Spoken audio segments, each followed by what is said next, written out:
文哥，我們過去常常把韓國當成例子過來講，因為它告訴我們一件事情：你親中帶來的副作用非常非常的大，會非常非常慘。結果你說現在在剛剛川普一大堆罵的北約這些國家中，有一個國家它基本上跟韓國一樣是德國。你說德國就成了歐洲的韓國，德國過去工業化這麼強的一個國家，現在因為親中的關係，因為跟中國交好的關係，現在等於去工業化，等於它的手腳都沒有了嗎？对，德國現在變成是歐洲的韓國，還替中國磨刀砍向自己。怎麼說呢？這是昨天最新的消息。巴斯夫在廣東省的湛江投資一個世界上最大的石化基地之一哦。你們要看這個哦，光這樣是4公里哦，可以停大型的郵輪直接停泊，總投資超過100億歐元哦。那總共會有18套裝置，就是石化廠18套，還有32條生產線，總共會生產70多種石化產品或者是藥品、生活的相關的石化產品。那總雇用人會有2000多個人。對，那這個廠讓德國人非常不高興。所以這個巴斯夫是德國最大的石化企業，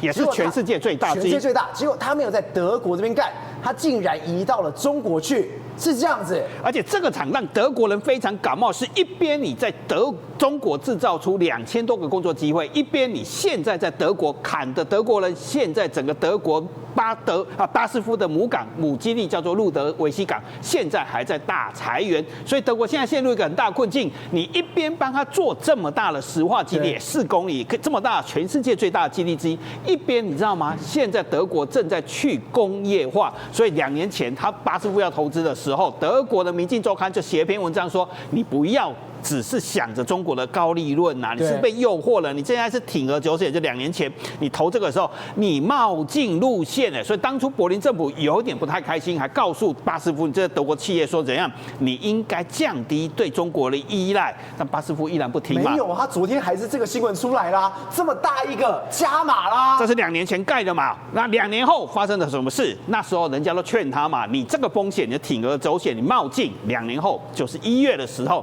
那歐洲時報就講出來了，現在不止巴斯夫，是整個德國化工業都深陷困境。你幹嘛？因為你替中國人磨刀，你交了土地再砍師傅，整個產能倒回去歐洲再銷售了。你看哦，過去多年來，中國大幅擴產了該領域的產能，就是跟你做一樣的東西，然後賣回到海外去，包括德國賣到海外去，全世界的價格都被壓低了。中国製造便宜的東西，包括巴斯夫現在在湛江做的東西啊，所以巴斯夫現在是什麼？低利潤不足為奇。簡單講，這句話叫你活該，你磨刀，你砍到自己啊！你磨刀是怎麼磨？你知道嗎？像這個萬華化學，他做的東西就是巴斯夫，因為你長期在中國發展，人家就學會了，它的主要產品叫 TDI、MDI。那這個東西主要在汽車工業，我們的汽車座椅、沙發、人造皮或者是泡棉、鞋墊。都是用這個東西做的，而且我們都知道德國的汽車工業非常強的，結果現在中國的萬華化學進來了，等於是在侵蝕德國最引以為傲的汽車工業跟化石的工業。對，他做的東西，簡單講，他就做中國的巴斯夫啊，名字一模一樣嘛。簡單講，你那磨刀，你教會的徒弟開始回來打師傅嘛。中國巴斯夫被視為巴斯夫最大的對手嘛，結果現在人家一貫化的生產已經做到了全球做到了450萬噸，全球1/3，你就去壓低了誰？你知道嗎？壓低了巴斯夫的利潤啊！這個產品用在哪裡？德國最多的就汽車座椅、鞋墊，還有家具。你現在怎樣？土地壓縮了巴斯夫自己的生存空間啊，壓了1/3，所以巴斯夫只好什麼 TDI、MDI 廠了就關掉，甚至關掉到多慘，你知道嗎？現在他裁員數千個人就算了，還要把員工的4400套的員工住宅還要把它賣掉。你把員工裁掉，你員工有宿舍嘛？因為你當然你也宿舍也要賣了，也要把它賣掉，因為沒錢啊，要精簡非核心資產啊。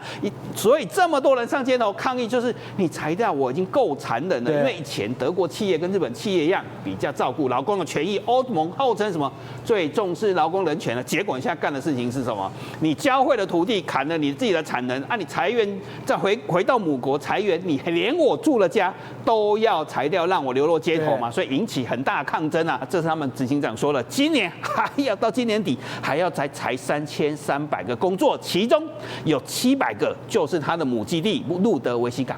你還在德國，現在變成了去工業化倒閉潮，現在非常嚴重，一大堆工厂倒閉。歐洲化工業因為你教會了所謂的中國業者，土地回來變成人家砍自己刀是你磨的，結果關了1100萬噸的產能。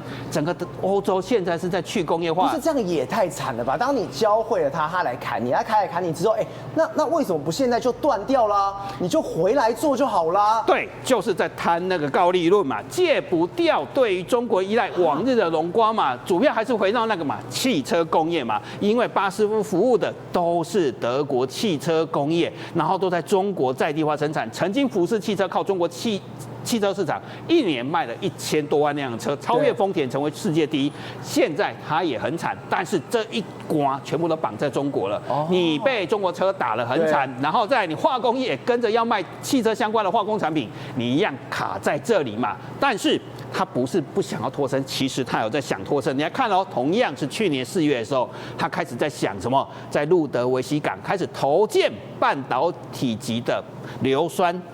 他要做這個東西，他想的是什麼？要止血，因為現在砍人，然後再來轉型，要把它改成永續基地。他想做什麼？你知道嗎？為什麼會這麼想？你知道嗎？他要做高純度、先進的半導體的晶片用的硫酸，然後滿足什麼？歐洲日益成長的晶片製造需求。那我就問你一個問題：歐洲為什麼會增加晶片的生產？台積電靠台積電，靠台灣嘛，所以他有想要轉型啊，這個到2027啊，還要2年後，所以他又在想說，我不能整個都壓在中國，他現在有痛了嘛，的工人都上街頭了，所以他今天被中國欺負完之後，他現在是要轉型，轉型之後只能找我們台灣了，對，咱們台灣救了啊，幫他一點忙了，我們不敢說叫整個德國這麼大的國家，但是原來台灣是他轉型的契機之一啊，這個東西其實很難哦，我們來看魏哲家那時候在台大演講的時候，他怎麼講，你知道嗎？有一個東西很簡單，叫硫酸了，但是它有半導體級，這裡講先進晶片的，美國其實還做不出來。如果美國硬做的話，成本是台灣的5倍。好，所以最後台積電美國廠是怎麼做？你知道嗎？從台灣的高雄港運出來，卡車運到 LA 洛杉磯的港口，再運到亞利桑那州，這樣才有辦法供應現在亞利桑那的硫酸。而且這樣運這麼貴，他還說都比在美國做的便宜。就這很難追上的技術的。對，所以巴斯夫看上的就是這一點啊，因為這個東西其實是有難度、有高技術水準的。當然，巴斯夫可以做得到，因為他在台灣其實也是台積電的供應鏈之一，在我老家高雄大寮，他也有廠，他也可以做類似的產品。所以，他現在也要體悟一件事情哦，你不要只依賴於過去往日榮光，你要想着中國最厲害就是偷。還有拷貝你的技術，還有壓低所謂的生產成本，那你不如趕快去想清楚，不要再當歐洲、韓國，早一點戒掉對中國的依賴。宇軒，我們剛剛講這一次不幫忙核武資的，甚至還在唱衰川普非常多。我們剛剛看到了英國，我們剛剛看到了德國，還有什麼？法國。你看到法國現在的情況是什麼？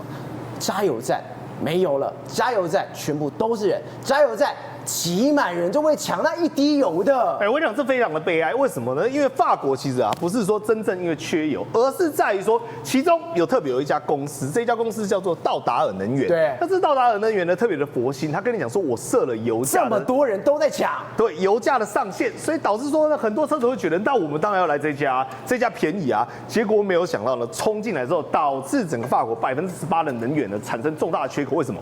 因為有便宜的，我當然要加便宜的。所以你看哦，說法國的人民在加油站裡面排隊，你這麼多，你不講還以為這是停車場。對，所以呢，這個大排長龍的情況呢，因為這個所謂的價格上限到什麼程度，其實也沒便宜到哪裡去。我看了不勝唏噓，因為現在它設的上限大概1.99歐元左右，但實際上呢，整個法國的油價大概才2.06歐元，所以差距呢大概幾塊啊那樣。但是人民因為這個油價的問題，因為這個油價的關係，通貨膨脹的關係，所有人大家都瘋了，全部都要搶着去加這個油，加到什麼程度呢？有些加油站不用設入賬，你知道為什麼嗎？他直接開放，他直接跟你講說，來1、2、3、4，貼上面有用法文寫。用英文講叫做 out of service， 也就是無效啊，沒夠用啊，沒油了，內底攏無油啊，哈，免夠孝順啊啦，對不啊？你要騎嘛不要緊啦。所以他們發現說，很多加油站呢，乾脆直接躺平擺爛，就是說跟你講說沒有，甚至有一些機車騎士哈，騎這種重機，對，本來你想說爬力很帥，對不對？他就嘣嘣嘣嘣嘣嘣嘣嘣嘣嘣嘣，然後這樣跑到加油站裡面去，就嘣嘣嘣嘣嘣嘣嘣，然後他就轉過頭來看，上面寫什麼？又是 out of service， 都沒油了，又沒有，所以他就只能這樣默默悻悻然的騎走。所以宇軒，我們可以看到一件事情，法國缺油真的缺得非常的誇張。你看到這個數字，它全國有18%的加油站是缺油的，其中就是你剛剛講的道德爾能源公司占83%，而且這個83%裡面的道德爾能源公司裡面，竟然有66%。一滴柴油都沒有了，對，那等於是你還有一點點汽油，但你柴油60%都沒有了。我跟各位講哦，你看完之後，你真的會覺得說很可怕。為什麼呢？因為以它的油價來換算呢，你會發現，因為台灣哦，我最近還有去加油，大概就30幾塊而已，33塊。結果他們是柴油哦，比汽油還要貴。然後這都是很多都是商用的，所以代表說他們整個商用的環節裡面哦，才需要這個 cost down 出了大問題。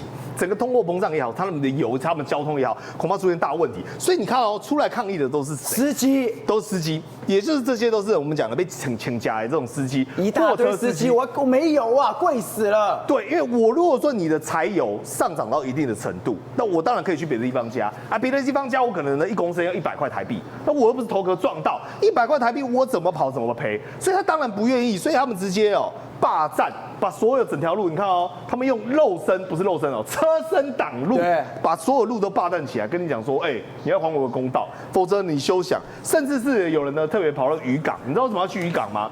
反正我運不了貨，我讓你根本出不來。但這個情況呢，在一個地方呢更加嚴重。這個地方呢在哪裡？在愛爾蘭 ，Irish。你知道愛爾蘭出現什麼狀況嗎？燃油抗議行動。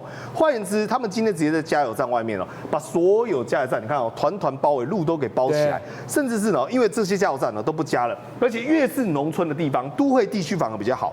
農村的地方呢，基本上呢都已經沒有，所以呢，要麼是把整個外車道呢全部占滿滿，要麼呢就是把整個加油站包起來，甚至離譜到什麼程度？連警察來，你看這畫面，原本有一台警車要過來，你知道這警車要幹嘛嗎？這警車要加油，結果呢，這個愛爾蘭的這些抗議民眾哦，來啊！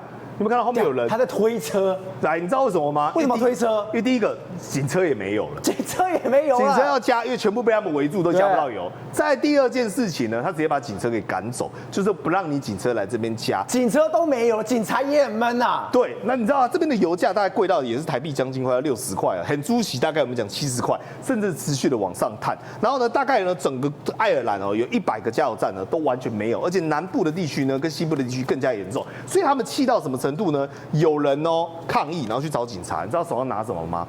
拿大刀，拿大刀哦，要去跟警察，我們講抗議民眾哦，要去跟我們講拿大刀被輸咬。你有沒有看到現場這樣糾紛起來說，先生你不要那麼衝動。那我們剛才是不是也看到有些人是那種我們講商用的，對不對？你知道他們這個比卡車還猛，你知道他們開什麼嗎？他們開拖拉機。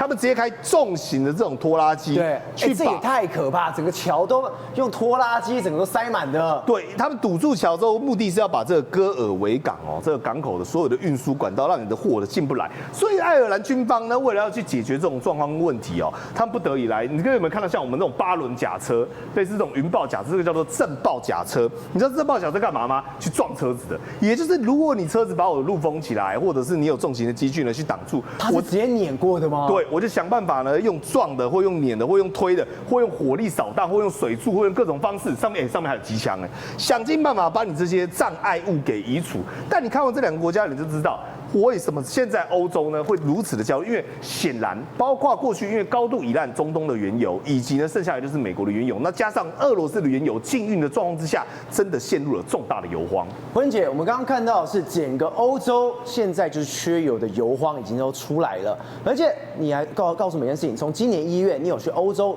旅遊，你去了哪裡？你去了波蘭，你去了波羅的海的3小國，就發現一件事情。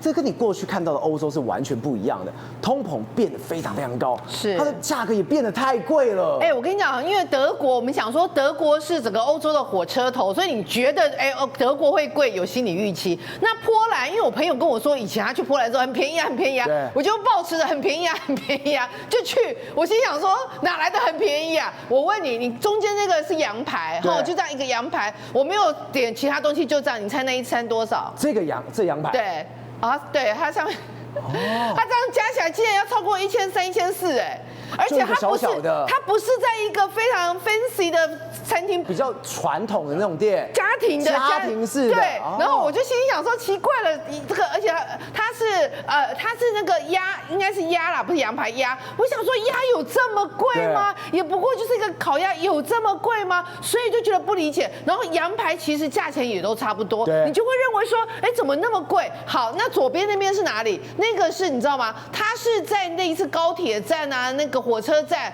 旁邊隨便賣甜點的，結果你看隨便一看，竟然要這個大概8到10塊啊，10到20塊左右的一個當地貨幣，算起台幣大概也要100-200塊，也就是一個小小的，我想說這不算便宜吧？你是說你甜點一小片這樣子的？對。就要300多塊，快要300，200-300塊。我就心想說奇怪，而且重點是它只是這個類似我們台北車站的那一種小小咖啡廳，我就覺得它的整個價格好像不太尋常，有點偏貴。後來我就發現，真的蠻貴，而且甚至你知道嗎？牛肉買不到。